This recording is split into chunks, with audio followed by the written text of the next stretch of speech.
Hi everyone, so Cloud Strife, or CL Strife I should say, asked us another question that I want to address because I think it's a good question. So he's asking, or she is asking, whether INFJs are resilient to abuse, beliefs and morality.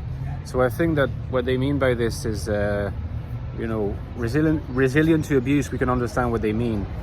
In relation to resilience about beliefs, I think what they mean is, do INFJs stick to their beliefs in the face of adversity? And same for their moral stance, okay? So it's an interesting question that I think I can address in different parts. Maybe I will begin by the question of beliefs and morality, because in a sense it is more easily addressed than the other bit. But INFJs are anti-dominant, and they have a holistic mental framework, right? So they will tend to have a quite strongly forged web of beliefs, and of course among those beliefs you will have moral beliefs, the basis of moral judgments. So in fact they will tend to be more resistant. You can say also more resilient, but resistant to external pressure, partly because it's not possible for them, or it's not really possible for them to easily function with incompatible beliefs at the same time. Sometimes people think that it's impossible for people in general to function with incompatible beliefs because it seems logically incoherent, but we all know that it's very common for people to function with incompatible beliefs, including incompatible moral beliefs. People are not consistent, people are imperfect, and that concerns all of us. But I would say because of the INFJ holistic mental framework, there will be a tendency for INFJs to be more consistent than average and more resistant to change. This is also linked to what we can sometimes call the INFJ visionary stubbornness. You have an NI vision, you have an NI worldview. It takes a long time to update because of its holism, so there's a tendency to resist the temptation to easily update. So I would say the resilience here is quite well developed, and INTJs will share that possibly even more because INTJs will not be very susceptible to FE influence, okay? Now, when it comes to resilience to abuse, well, that's a more difficult question, when we're entering into a territory that probably would be best addressed by someone who has a degree in this area, in the psychotherapy or psychological counseling or psychology. So I want to be a little bit careful and have a disclaimer that this is kind of my view, this is my opinion right now, but I'm not claiming that I have the last word. My words should be taken as gospel. First of all, what I would say is that resilience in that regard, and psychological resilience, is probably quite closely correlated with your level of neuroticism. The big five measures neuroticism.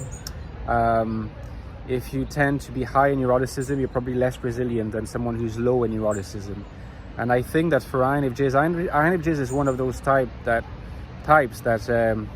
seems to have people that are high in neuroticism and people who are quite low in neuroticism. I think there's a higher number of people who are high in neuroticism than in the case, say, of ENTJs or INTJs. But still, there's a diversity. So you'll have INFJs who are more resilient than others. Of course, you can work on that partly through self-work, meditation, mindfulness, therapy, these kinds of things. To an extent, this level of resilience and this level of neuroticism, they are shaped and determined by basically your family environment, your social environment when you were younger, especially your relationship to trauma or traumas, because the reactivation of trauma, of course, is a big impediment to resilience. So it's a difficult question that doesn't really have, in some sense or in some ways, that much to do with the INFJ type. It depends on the person. But if I were to try to think in terms of what kinds of abuse will be particularly difficult for an INFJ to be resilient towards, well, I say emotional abuse, narcissistic abuse, and codependency just seem to be tricky for INFJs, because INFJs are susceptible to nurse syndrome and are very empathic people. So they do tend to empathize with people quite strongly and want to fix them, want to help them, want to fix them. It's almost like something they perceive as their mission, as their self-worth, even when it's unconscious. And even when it's done on the basis of an impersonal vocation, you know, it doesn't have to be highly personalized, but this is something that INFJs see as a duty a lot of the time, or something that it cannot ignore. And of course that makes them vulnerable to that. Makes them vulnerable to people who are able to play around that, people who are able to grasp that INFJs have a particular sensitivity to questions of